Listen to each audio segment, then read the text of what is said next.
Ilaga ko muna yung munggo hanggang sa maluto.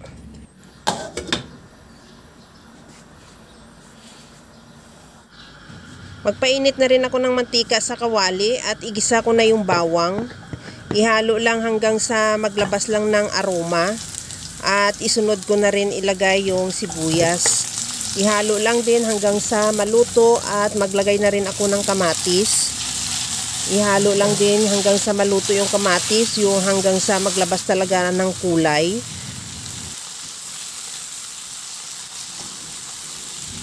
Okay na yung kamatis natin, timplahan ko na ng asin at paminta.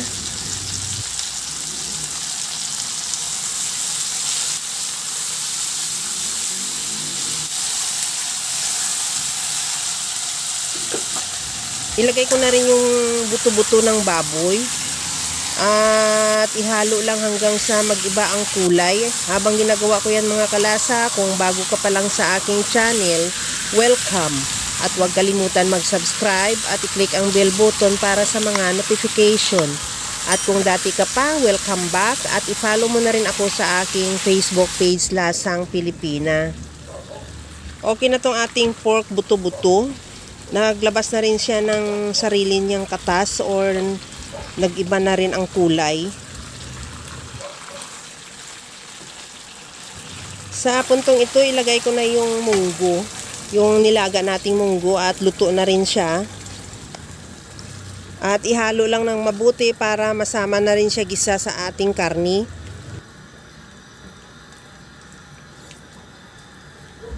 Magdagdag ako ng tubig. Tansyahin mo lang yung dami ng tubig, yung makapapalambot sa ating buto-buto. At tansyahin mo lang din, depende naman yung dami ng tubig natin sa dami ng karni. At takpan ko muna yan hanggang sa maluto o maglambot lang din yung ating karni. Sa puntong ito malambot na rin yung ating karni, ilagay ko na yung pitsay. Maglagay din ako dyan ng siling green.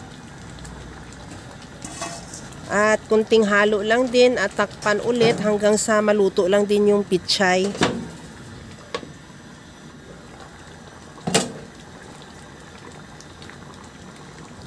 Okay na to, luto na rin yung ating pitsay.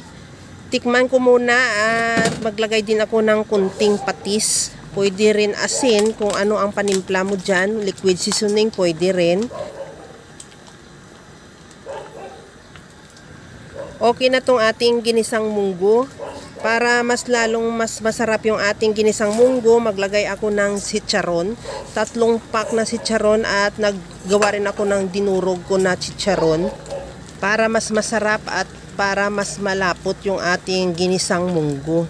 Kunting halo lang yan at ready to serve na yan yung ating napakasarap na ginisang munggo. Kaya mga kalasa, kung nagustuhan mo yung ating video, please like na lang at pakishare na rin sa inyong mga friends. At kung bago ka pa lang sa aking channel, subscribe na at i-click mo na rin ang bell button para sa mga notification. Okay na tong ating ginisang munggo overload. Ready to serve na, hanguin na lang natin. Kaya ang mga kalasa, alam ko, kayang-kaya mo tong gawin. Dahil sa sobrang simple at napakadali niya lang lutuin.